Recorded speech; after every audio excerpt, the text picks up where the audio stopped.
Thank you for joining us. We are very pleased to talk about one of Brattleboro's best kept secrets for some, but not for those who need and use the services of Brattleboro Senior Meals.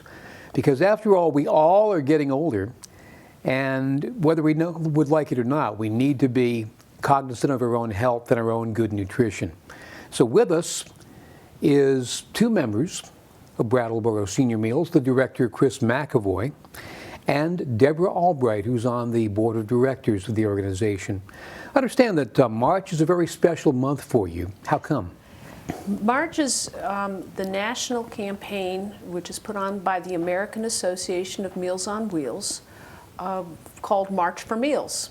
And they used to have it be March for Mayors, where mayors would march for meals, but we don't have a mayor in Brattleboro, and we're not alone in that. Many towns do not have mayors, so they just changed it to the generic March for Meals. This is an awareness campaign for senior hunger all across the nation. And different organizations that belong to this association can opt to be a part of it.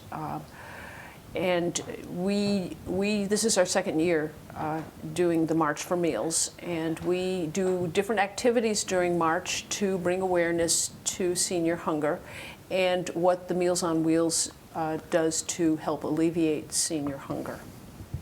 So maybe you could tell us what kind of a problem nutrition and malnutrition is for senior citizens, because I know that in being around grandchildren, they need to be getting a great diet so they can grow and thrive and prosper. I trust that's the same no matter what age you are. That is the same, and maybe... Well, certainly it is the same, and what we find is a lot of the elderly, especially those that aren't getting out and are socializing as much as, are not only do they not have the resources to provide a meal, but they don't have the interest in the meal. And so when the meal comes and it's there presented to them, they'll eat it.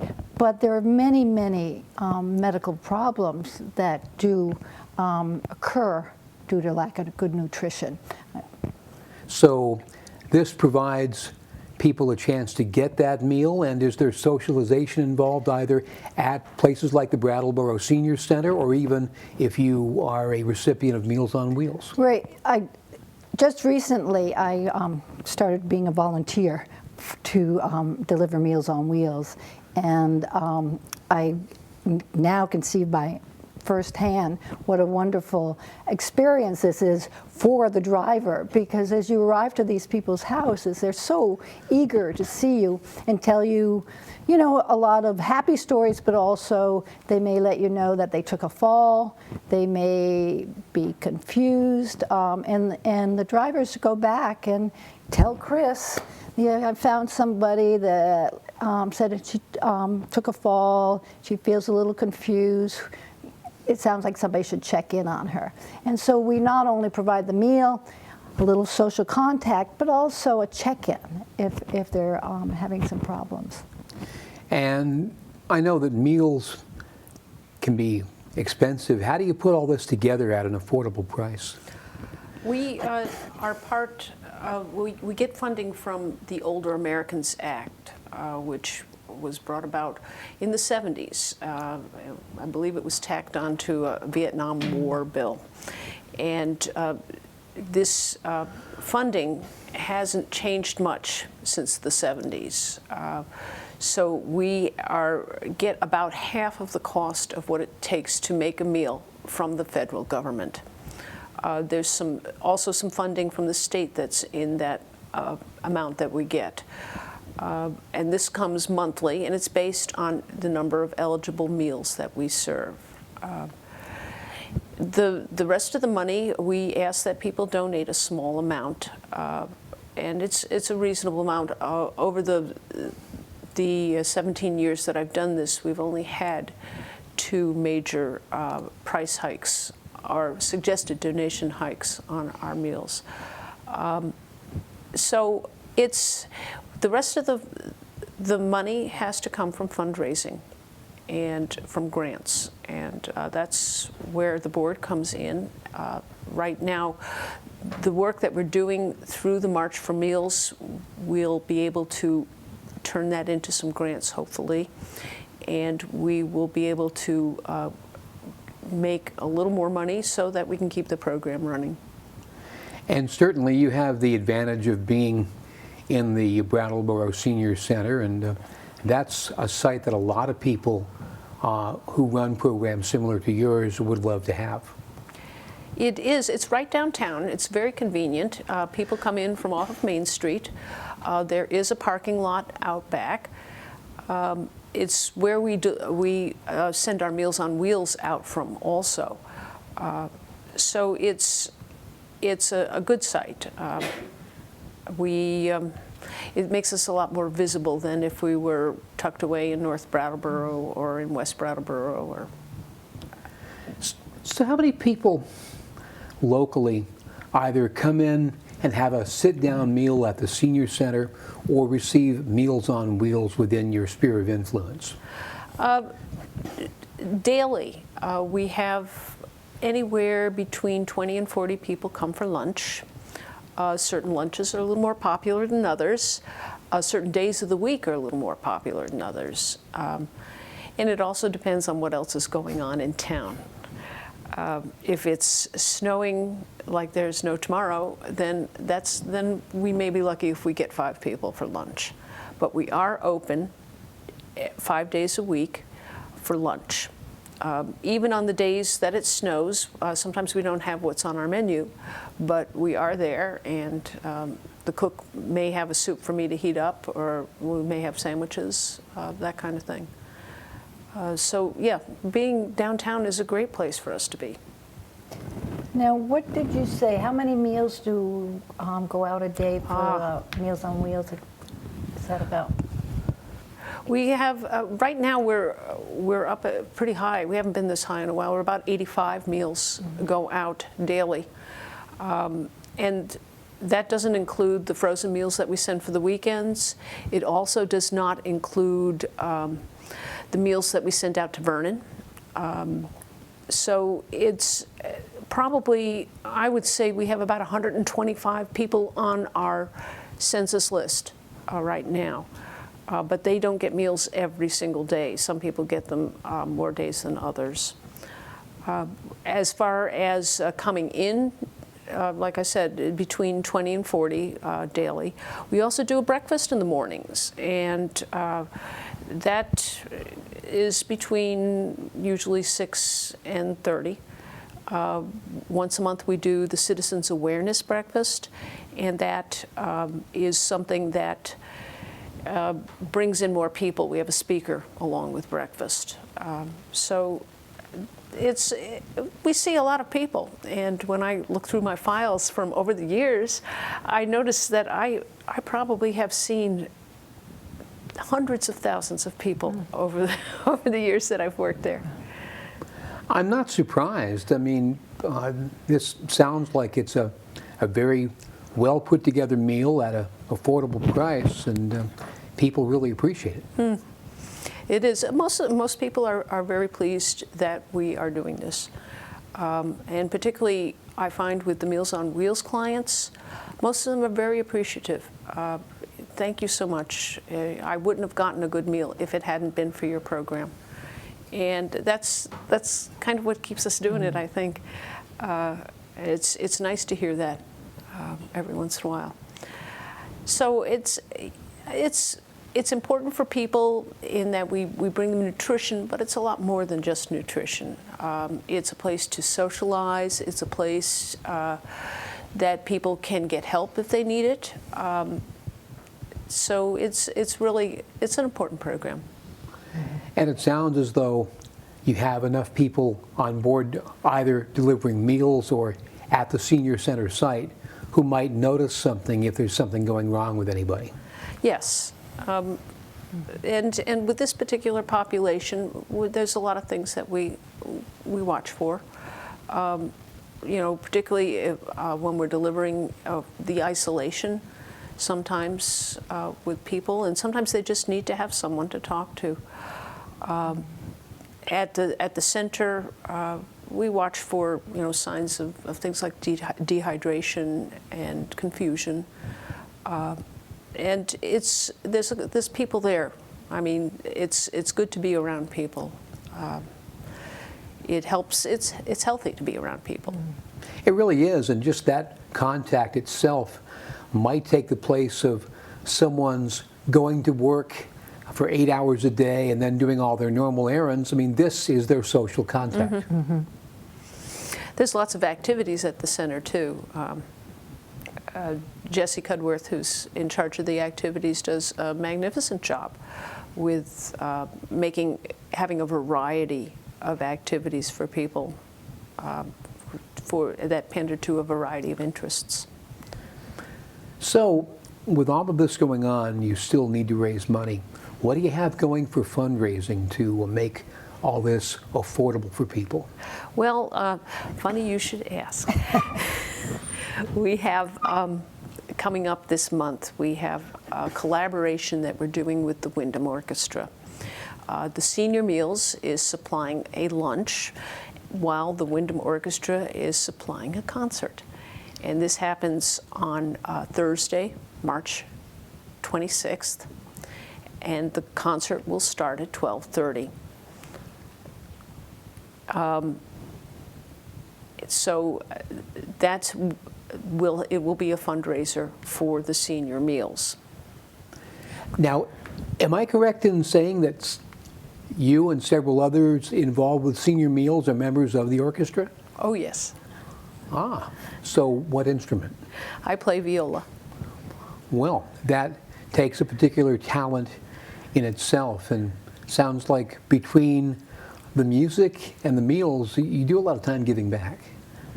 Yeah. Yeah. She does. Now, do you play? I don't play. I'm a consumer.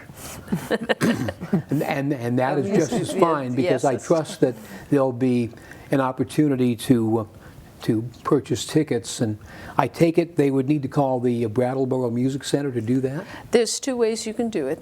You can call the Brattleboro Music Center. They can handle credit cards over the telephone. Or you can call me at my work number, and I can take the information, but I don't handle credit cards, just check or cash. So The Brattleboro Music Center number, by the way, is 257-4523. That's 257-4523, in case you would wish to call them and do this. How was last year's event in terms of attendance? it was really quite large. It was really because when I do this event, I don't actually work for Senior Meals. I take a day off and I sit on the stage with the orchestra. And from where I was sitting, it was just great to see the entire latches filled with patrons, and they were all eating lunch. And yes, it's. And the nursing homes Yes. a lot participated in it as well. They bring their residents to the program, which is great. Other area senior centers brought clients also. So there was a lot of people there, and I think everybody that I spoke to had a really good time. And they said, how often do you get a concert in the middle of the day, in the middle of the week? And I think it really met a lot of people's schedule and their needs, and they enjoyed it. So. And we are so lucky to have the Windham Orchestra to do this with us. Yes. I trust then that Maestro Hugh Keelan will be performing as conductor again. Yes, yes, he will. Now, he put together a splendid concert last year with, I understand, at least one local composer's work being done. I trust that's probably the case again this year. Yes, it is. There is one local composer, and it's a very exciting piece, and I'm not going to give it away, so people will just have to come. Ah, lunchtime surprise. Yes. Now, that is a great thing that all of you do, and not only being able to do the fundraiser, but provide that kind of musical outlet for people during the middle of the day. It is great. You know, I just love doing it, and I'm glad once a year that I can take a day off to do this. Now, is this the only fundraiser that's happening during the month? No, actually, we have other things going on. And a lot of them are awareness activities. We are over at the Brattleboro Food Co-op twice on Saturdays this month, and we're hoping to make some arrangements with local restaurants. So there are things happening, and if anybody is curious, they should call me at the center. And then it's not fundraising, but Mr. Welch is going to be... Ah, yes, our kickoff event here of the Volunteer Week. Congressman Peter Welch will be having lunch with us on the 13th, and he will speak briefly about his work with the Hunger Caucus, and he'll also speak to Medicare and Medicaid and SSI. So that will be interesting. If people are interested in that, they should come along or give me a call at the center and make reservations for lunch. That really does make sense, and given all of the issues monetarily in Washington, that's a lot of important information. And I might want to share my phone number with everybody. That would be a great idea. It's 257-1236. 257-1236. Well, and so with that in mind, you do work Monday through Friday, and this is a nonprofit organization? Yes, it is. So in case somebody has a bundle of money they're sitting on and they want to donate to Brattleboro Senior Meals, they can do that as well. Yes, 257-1236. Great idea. How long has the program been in its present location in Brattleboro? It's been there since, I think, 1975, before I was there. Before that, the meals were served out of the Baptist church. And there, I found some old pictures that are around the senior center of that original site, and some of the people that used to work there. It was quite an education. But we've been in the site since I believe it was Frank Dearborn set up the senior center there, and I don't recall what year that was, but the senior meals were served right out of the senior center at its present location, since it had been the senior center. So it's really a nice place. We're hoping to do some refurbishing. There's a couple things in the works to pretty the place up a little bit. We're also hoping to upgrade, I guess is a good term for it. We've got some, we're in the process of looking at buying a software program that will allow us to go digital with a lot of our paperwork. And it'll be very easy for the seniors. You'll get a little key tag, and you kind of put it in front of a scanner, and then push 3 buttons, and you're all set for the day. So I'm looking forward to working with something like that. It's different for our seniors, but it's not so difficult that it's just going to take it's a touch screen. You don't have to even use a keyboard or anything. So. Hopefully we'll get that going this summer. No doubt there's a mountain of paperwork associated with all the federal and state regulations that you have to go through. There is, and it can be overwhelming at times, but this will help. You know, you need to do that. People need to know, about what you're doing, and you put it on paper. Generally, that's the old-fashioned way, right? I've always been taught that paperwork is your way of showing people who don't know you you're doing a good job. Well, I'd never heard that, but I just know that every month they want to know. No, it does make sense, and it makes it a bit more efficient, and therefore allows you to concentrate on your first role, making sure people get a good quality meal. Yes. Mm-hmm. If I can not sit sit at my desk for if I can sit at my desk for less hours during the day, I think I'm a lot happier person, and I think the people I interact with are a lot happier too. So.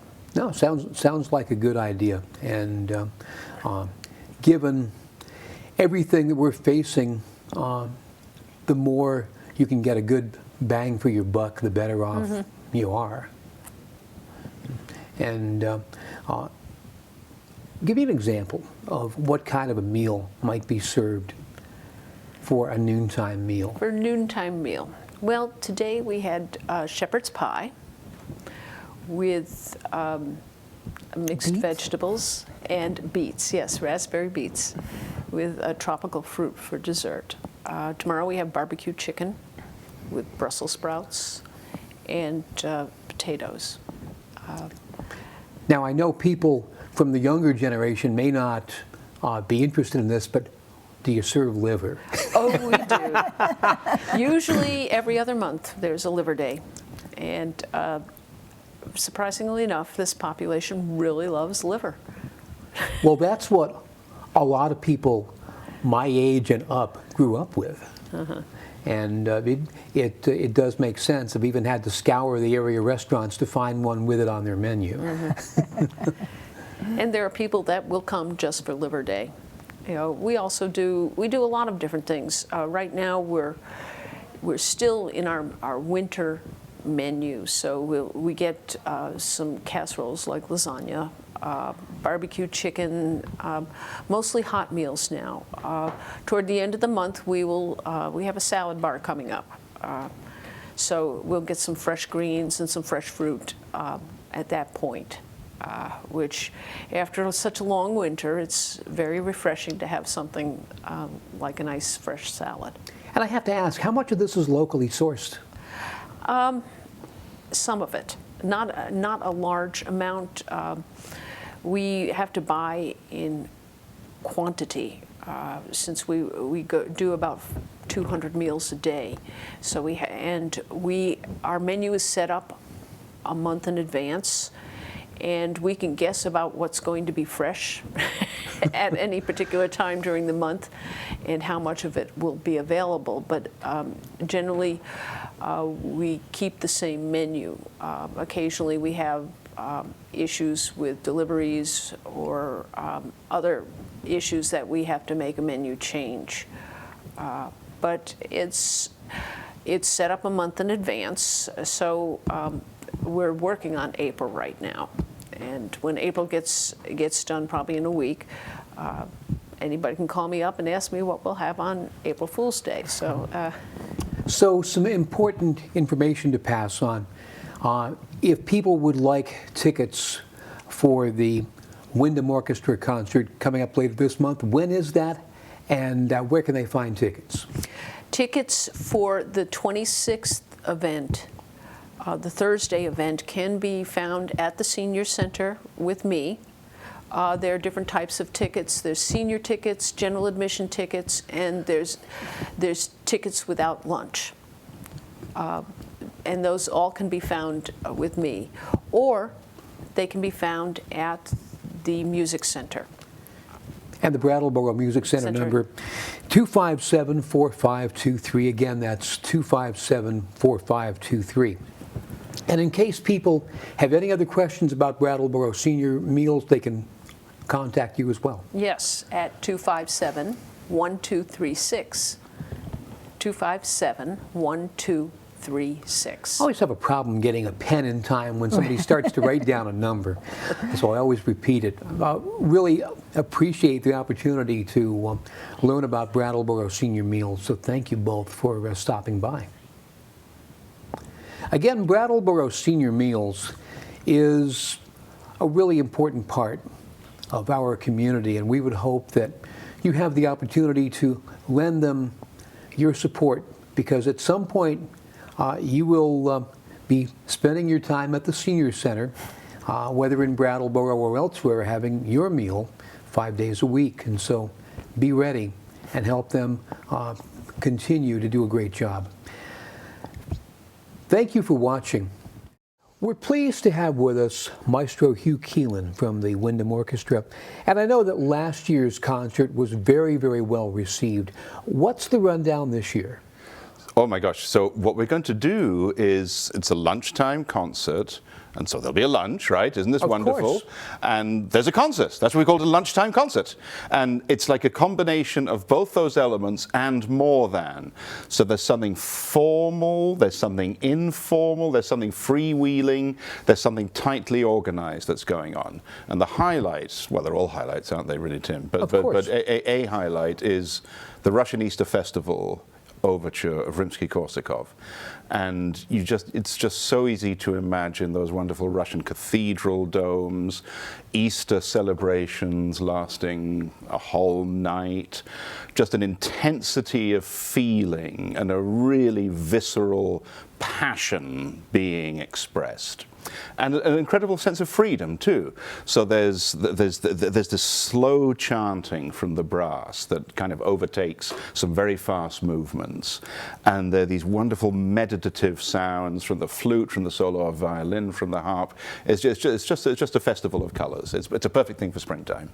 And as well, you also have a local composition, and I know last year's local composer's work was very well received. Yes, indeed. So each of our concerts this year contains a work that was specially written for us.